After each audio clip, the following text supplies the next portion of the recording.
Hi, this is Nick06130601, and today I'm going to be making a video for the series Just Off That Road of a location I'm actually surprised that's not more well known in the history books and especially on the internet.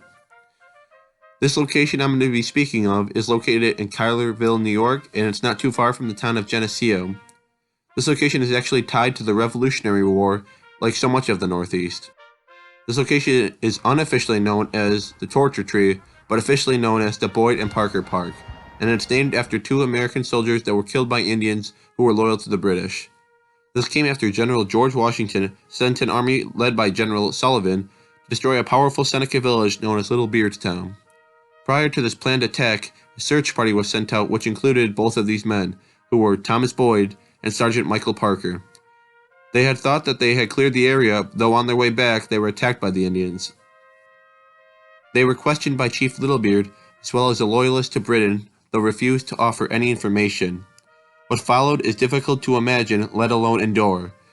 Both of these men's eyes were gouged out, their genitals removed, their backs whipped, their tongues, noses, and ears were cut off, and in a final torturous display that is incomprehensible, their intestines were cut out, and they were forced to run around the tree, letting them obviously be torn out as they ran.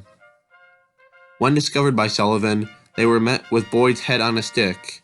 The Indians that were alive fled to Fort Niagara, and the village was eventually burned, with this marking the most western point of the campaign.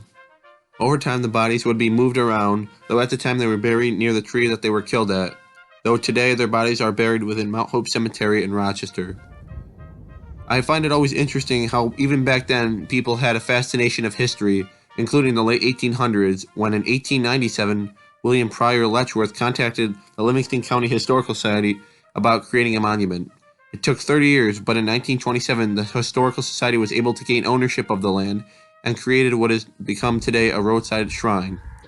In 1929, a massive ceremony occurred commemorating the 150th anniversary of the event, with over 50,000 people attending, which today seems to be unheard of in such a small town.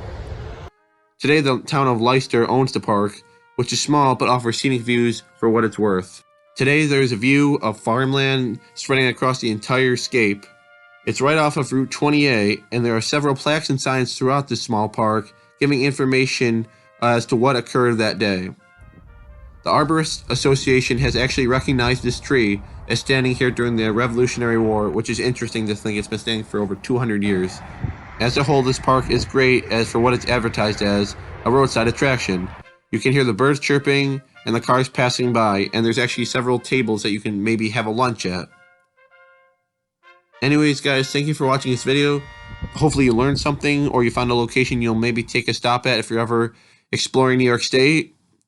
And I'll have more of these National Register of Historic Places videos, so stay tuned for that. But anyways guys, thank you so much for watching, and I'll see you guys later. Bye.